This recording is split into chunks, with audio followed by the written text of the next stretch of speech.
Welcome everyone to Understanding the Human Condition. I'm your host, Dr. James Flowers. Thank you for joining us. And today I'm joined by two really special guests who are really wonderful friends and colleagues of mine, Doug and Neely Lyons from Clere Consulting. Welcome, Doug and Neely. Nice to be here. Thank you guys. How's everything in Mississippi today? Cloudy and cool. It's a rare occasion.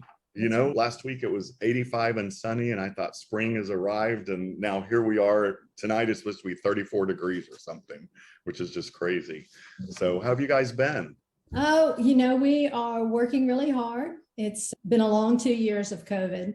A lot of families have been affected by COVID and have asked for help, and that's a really great thing. So while we've been busy, we've been honored to be a part of their process. Yeah, absolutely.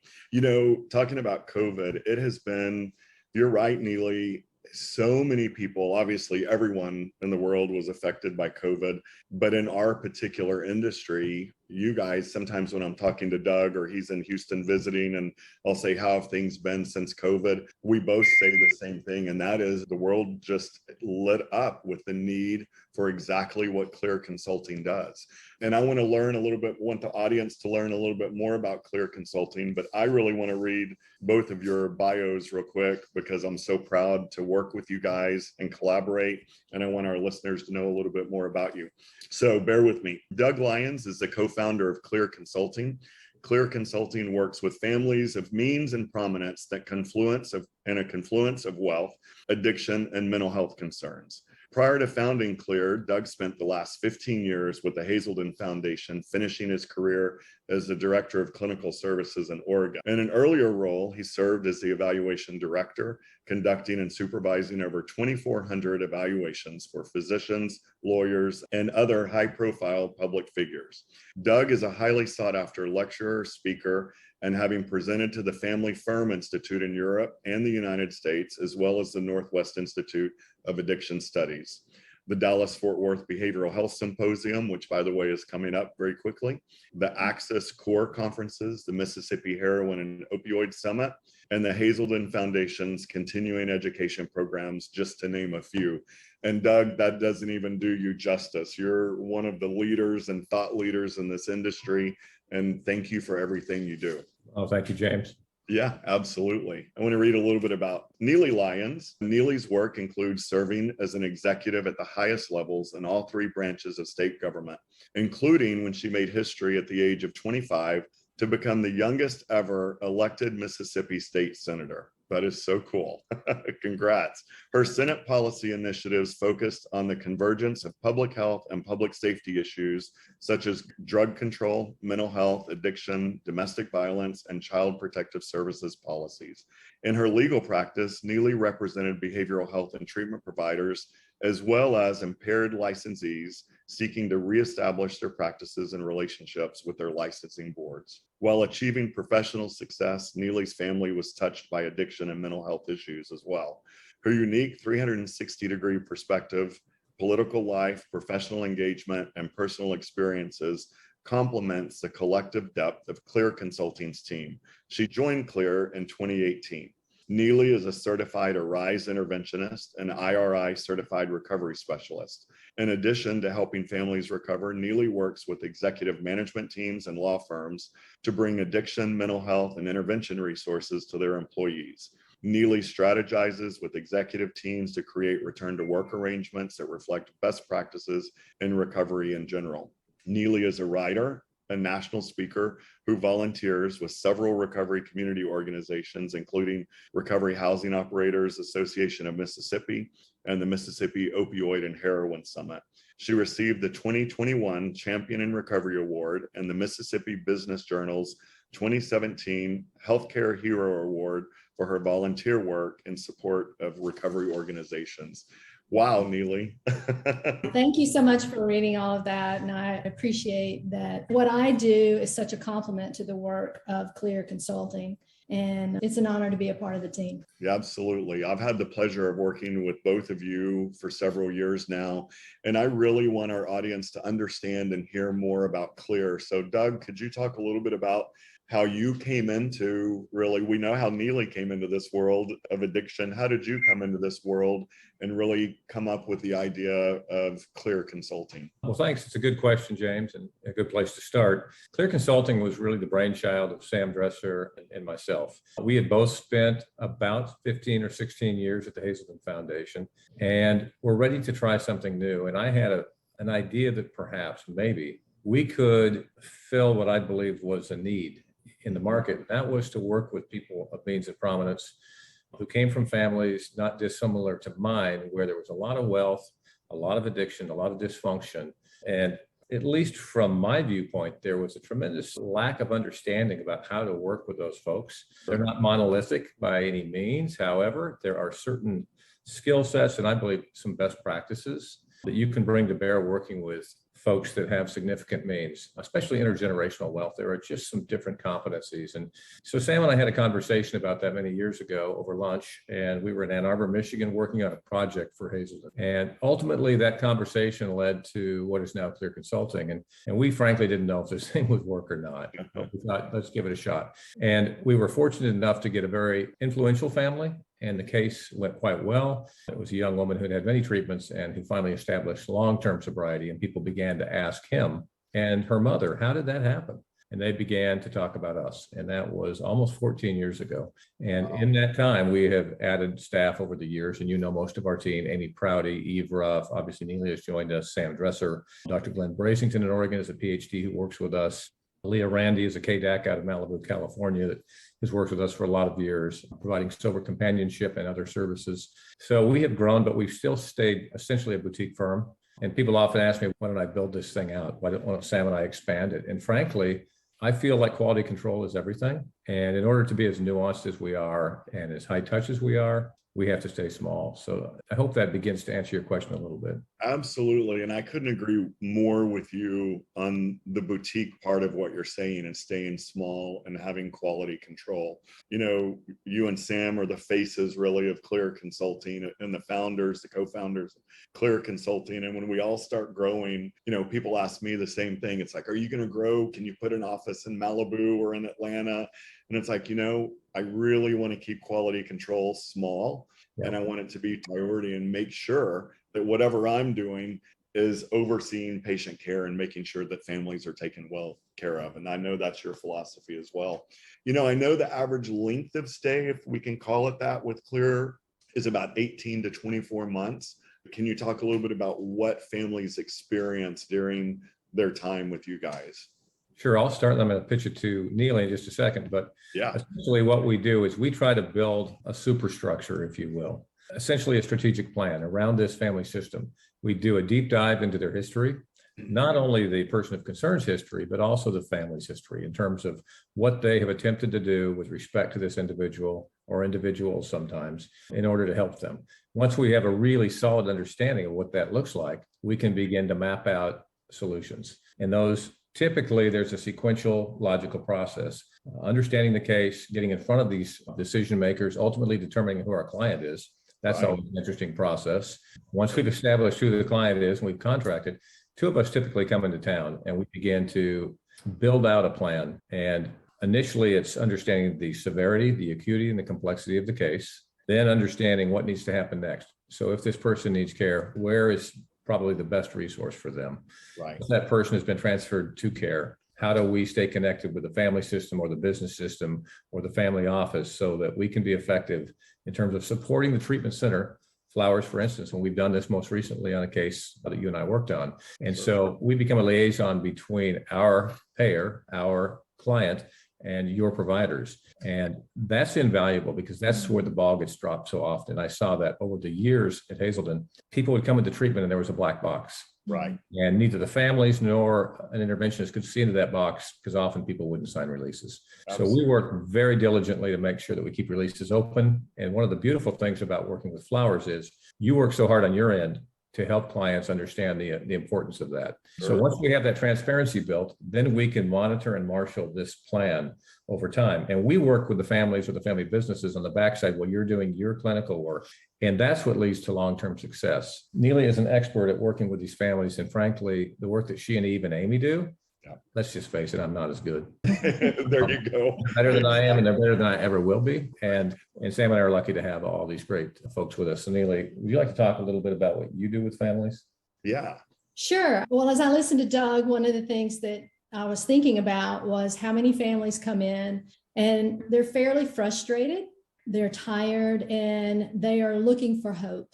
They're trying to figure out what's going to work this time, and they're skeptical. And so, I think we have to listen primarily. That's our job, is to be able to listen to their story. That story is unique to them. And every family story, there are things that have gone well and things that have not gone well. And so I just really have to honor families for being brave and courageous enough to ask for help one more time. And oftentimes the affluent families that you guys work with, it is not easy to ask for help. Because the people with whom you work are traditionally problem solvers and are successful because they're able to navigate whatever difficulty is there. But when it's within your own family, it's so difficult to do that.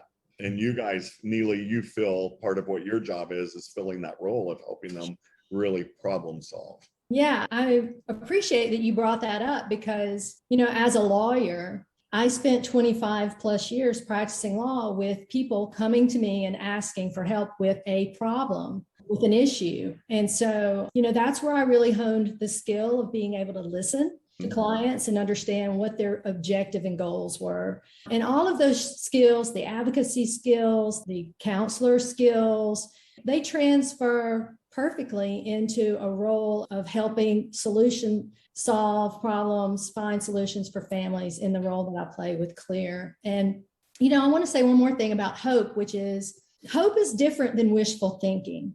Hope is based on data of a verifiable change process that families can engage in. And that's based on best practices and lived experience that we bring as a team. So we're not asking people to wishfully think that their loved one will get better. We're asking them to engage in a process that's verifiable, where they can really start to hook into a hope that their loved one will get better. That's right. Absolutely. And I think part of the magic also of what you guys do and what Doug was just talking about is collaboration, right? So you guys serve as kind of the center point or the hub of the wheel and spoke, and collaborate both with the treatment center, with the family, with the therapist, with everyone involved on the team. And you really help that spoke or that wheel turn right with ease and not get, and if it does get squeaky, you kind of oil it and put everybody back in place, whether it's the family or whether it's the patient, the identified patient, or whomever it is. And I just think that the collaboration that you guys do between treatment provider and family is just priceless. And it's so effective in doing that. Doug, I know I wrote myself a little note because I put a star by it. I wanted to ask you this.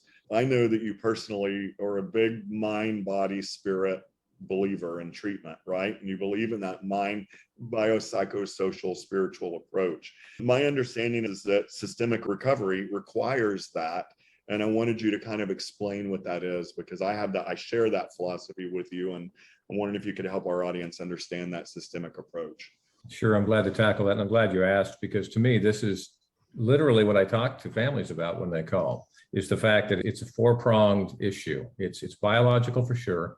Some of the latest research, I was talking to Dr. Marvin Seppala, the former chief medical officer at Hazelden, the other day. We were in Oregon, spent some time with he and his wife, and we're talking about heritability factors with addiction, and it's looking closer to, the newest data we have is 60 to 65% heritability factors. And that's really big, right? More than half. Statistically, that's just gigantic. But there are also these psychosocial aspects that we all know about that influence, impact, exacerbate substance use disorders, especially trauma. We know that now. We know from the ACEs study, thanks to Kaiser some years ago, and thanks to Van de Kolk's work, we understand now how these things not only relate and interplay, but how they exacerbate and create difficult conditions for people to recover. So you have that biological, psychological, and then the social component is so critical because most often, at least in my recovery when I was using, my social milieu was lousy at best, terrible. And so this idea, especially entering recovery communities, 12-step smart recovery, I'm a big 12-step guy. And frankly, anecdotally, I always just had a felt sense it works. But, there's nothing like empirical data. And now that we have John Kelly's and Dr. Humphrey's studies out of Harvard, Stanford, these two researchers who've done this comparative analysis and meta-analysis of all these different disparate therapies like MET, CBT, RET, and they put them up against just AA. Find out, guess what, empirically, with the largest meta-analysis ever done in the last year or two, finally somebody did this research, and guess what? It meets or outperforms all of those other tools. Right. And that's sort of remarkable, right? And that leads me to the spiritual piece. Because I think what's happening there, and again, I don't know all that is, but my instinct is that connection, human connection is the difference. There's also design for living within 12-step communities. Those steps are actually very cognitive behavioral with a spiritual aspect to them, which asks you to look for something bigger than your own ego. As Dr. Walt Bird from Happy, Texas, the medical director at Serenity Lane, said to me in 1989, he ended up being president of ASAM. He looked at me, he said, first thing he said, I said, I don't buy any of this 12-step stuff, Dr. Bird. I'll go to your treatment center because you've intervened on me, but I have no intention of reading that blue book. I don't believe in God, but I'll do the other counseling part because you're going to brainwash me. He looked at me, he said, boy, you might need your brain might need some washing. I didn't think it was funny at the time. But what I learned is that by reading that book and by being involved in good psychotherapy combined with a spiritual component is my ego didn't have to run on everything. I didn't have to run on completely on self-propulsion, which was a huge relief. And I'll tell you, the group for me was the central organizing feature of my recovery for many, many years. And, as time has gone by, I've deepened and widened my meditation and spiritual practices. But I have friends that are about atheists that are PharmDs at the University of Washington, one of them. And God to him is a group of drunks. And he's 34 years sober. Has a great life. So helping people find something that's bigger than themselves, I think, is a critical aspect of this. So, but again, the biological thing, we get them time and distance, right? Psychologically, we get them to you or a provider like you, and we get them psychotherapy and care and really good mind-body stuff with respect to exercise and moving again. We know how important that is. So nutrition, all of those things combine to create a long-term trajectory. That's right. An expectation that people will heal. That's right. I couldn't agree more on the spirituality component and the connection and the lack of connection, both with the complex families that you guys work with and the families that my practice works with, and so many of the treatment centers around the country that we work with, that we see people who just don't have a sense of connection, both either to a family member because they grew up in an affluent family and they were too busy and they were raised by nannies or what have you, or other house staff, or whether it's a lack of spiritual connection, right? It's just not there. So I'm really glad that you guys incorporate that. And I'm so glad to, of course you do, as part of the 12-step recovery, but I think it's amazing that you're talking about that. And I think it's such an important component to recovery. Neely, I wanted to ask you, you're really involved in the oversight. Tell me if I'm wrong on that word oversight, but really on the oversight of sober living homes and making sure that sober living homes are doing the right thing. Can you talk a little bit about that? Sure. So in Mississippi, currently, there is no certification or licensure required for someone to open a sober living home.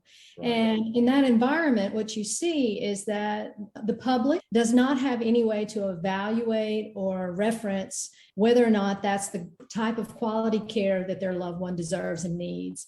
And so I've been working with a national organization to try to bring some of those best practices to Mississippi and frankly, to work regionally with some of our other partners, because what we know is that recovery happens along a continuum.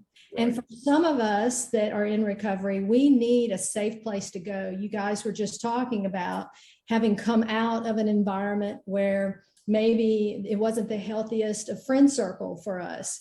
So we have to find a new place to put the wheels on our recovery, if you will. And that oftentimes is a place like a sober living home. There's some excellent sober living in Houston, and there is, certainly also around the United States. And, as providers, we want to provide care, but we also want to see our clients do well. And oftentimes this one little piece, this sober living, is that bridge process where people can go from the protected, supported, therapeutic environment back into their life. So it's a really important venue, I think, for us to be focused on. I think it is too. And please, please, please bring that to Houston or to Texas, because it's the same thing. There's no oversight of recovery and sober living homes in the state of Texas. And there are some amazing recovery both here in Houston, Austin, Dallas, all over the state. And then also there's some really not so great recovery homes that appear on the outside to be nice, that a family really doesn't know what they're looking for. Neely, can you talk just for a second, just briefly, what a family would look for when they're looking at a sober living home and how they would choose the right sober living environment? Sure. Well, of course, I would probably start by saying that when we are making this recommendation to a client or their family, we're working with the therapy team. Yeah. So we know and understand where they are when they're leaving treatment. And so the recommendation would be based on the individualized continuing care plan. But, some of the things a family might be looking for is whether or not there's supervision in the home. Another thing they might want to know about is whether there's some requirement that the individual be either in education or working or have some vocation, so that they're not just sitting there all day long. You're going to want to know if there's a drug policy, for example. And it's very common for a sober living home to be affiliated with a continuing care plan that includes therapeutic care, individual therapy, intensive outpatient, or a PHP, a partial hospitalization program. So it really is dependent on where that person is, but it is often, like I say, that final piece that helps them make a smoother transition back into life. Yeah, absolutely. So I'd love to know from both of you, what's the highest point of your professional career, and what do you feel I hate to say the lowest point, but maybe a part of the industry that you've struggled with over your career in this field? Doug, I'll start with you. That's a big question. And so the highlight of my career, I wish I could tell you there was one instance, but what I can tell you is that the thing that juices me, the thing that keeps me going, is watching people get recovery. And, that's it's a rolling thing. And it's just, we get joy out of this. We recently refreshed our website, and one of the questions that the interviewer asked me is, why do you do this work?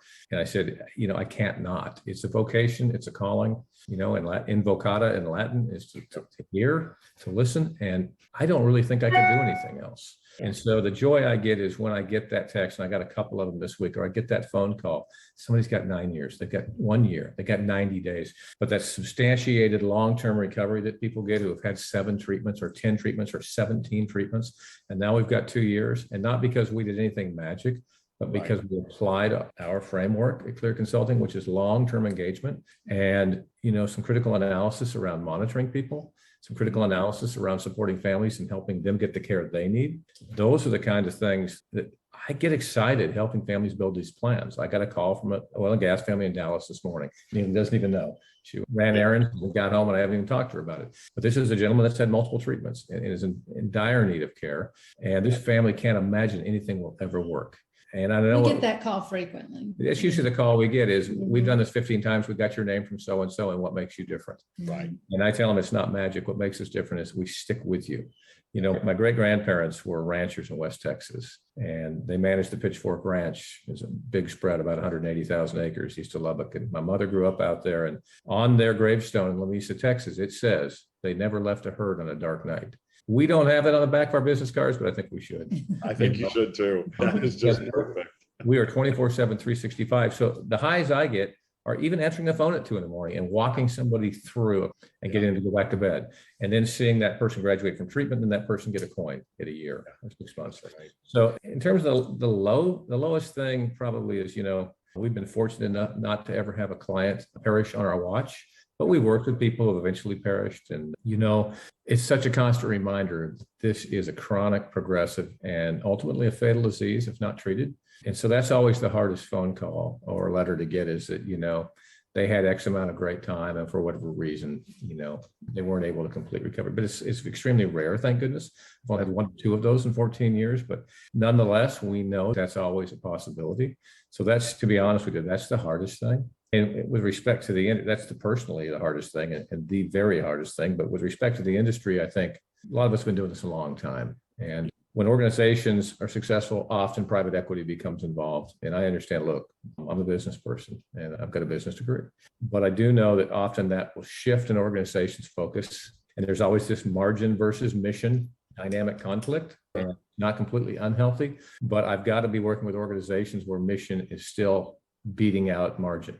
So that's something that I have to watch. And it's a commitment we have to our clients, is that one of the processes that we engage in when we analyze the best resource for your loved one or your business partner, whomever it might be, is, do we know these people? Do we know their minds as well as their hearts? Do we know that mission will always win out over margin at this organization? So I think that's something that we try to keep our finger on the pulse of.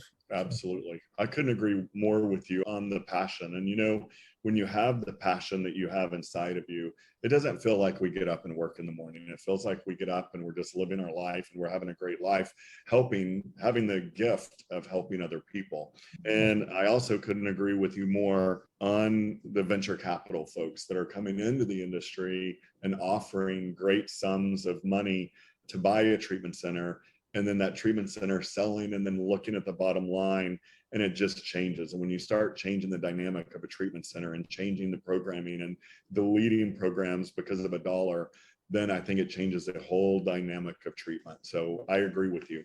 You're here. Yeah. Neely? All right. So I'm going to restate what I think the question is. Okay. So the question was, what is an example of a high that I've experienced in this point in my career and maybe a low? Is that right? Yeah, absolutely.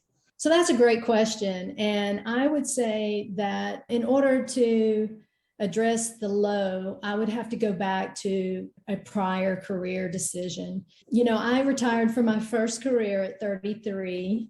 Wow. And then my second career at 48. So while I still have an active practice law license, I don't practice law except for, family matters. Right. But when I was in that process of making a decision, I had to really ask myself, this is changing my identity. Is this the moment where I learn that I am more than the people I can pick up the phone and call? I am more than the scorekeeping that goes on at work. And when I found that place where I found that I was who I really was, which is a person who has a lot of compassion and a willing desire to help others find recovery, then that's when I had comfort in being able to change over and work for Clere and get involved in direct care with families. So it wasn't exactly a low, but it was a shift, perhaps, in how I wanted to use the gifts that I've been given. When I was in a very public facing role, it was very isolating. It was hard for anybody to know that you were struggling. And I think that's something that I can identify with in the families that we work with. It's very hard for them, even if they are people who help others philanthropically or otherwise. It can be hard to ask for help for yourself. So completely agree. Yeah. The high side of it is that we get to see the miracle happen for individuals every day in what we do. And that is such a blessing. It is inspiring. It is also common for us to get a call from a family, maybe even years. I had a text message this week from a family that I had worked with thanking me for their daughter's recovery. This is a daughter that they felt like they had lost for over a decade. And she now has all of her family back with her. She is able to show up and be present for her children. And she has a great life ahead. And to be able to be the firsthand witness to that process is a real honor. And that's a real high for me to be involved in the work that I do with Clere. Absolutely. That always makes my heart feel warm, is just to hear that from families and from the patients that graduate and move on and continue working with you guys. But they leave us, they continue working with you. And so we get to hear the stories as the success continues. And I love that about the work that you do. And I think that both of you are two of the most authentic people that we get the pleasure of working with. And I want everyone that's watching or listening to understand how to reach Clere Consulting. So Doug, what's the best way for the audience to reach out to you guys? Listen, we are so small. Our phone numbers are the best way to reach us, or email. I'm just really simple. I'm dlyons@clereconsulting.com, but we spell Clere funny, CLERE, and we do not have time for that story. And, my phone number is 503-490-2273, and Neely's is 601-720-8734. So, that's really the best way to reach us because we are that small. We do have an 800 number, but I'm not going to bother with it. It goes to our central headquarters in Minneapolis. It's on the website. It is. And our website, if you Google Clere Consulting, spelled CLERE, you will see us. I have not seen the new website. Is it launched? It is. Okay. I'm going to go look at it this afternoon. That's fantastic. So Clere Consulting. We love your new website too. Thank you so much. We did a lot of work. Robin Mooney worked so hard on that. So thank you guys. And listen, again, I cannot tell everyone how amazing it is, whether you're Circ Lodge, an amazing treatment program up in Utah, or any other program in this country, or here at J Flowers. We all love working with you guys, and you're a bright star and a shining couple in our industry. And thank you for doing the work that you do at Clere. And Sam's not here, but tell him hello. Well, he's on an airplane right now. Is he? Yeah, of course. Y'all are always flying everywhere. And again, thank you guys for what you do. It's wonderful to see you. And I know we'll be talking to you soon. Terrific. Thank you, James. Thank you guys so much. Yeah. All right. Take good care of you guys. Bye.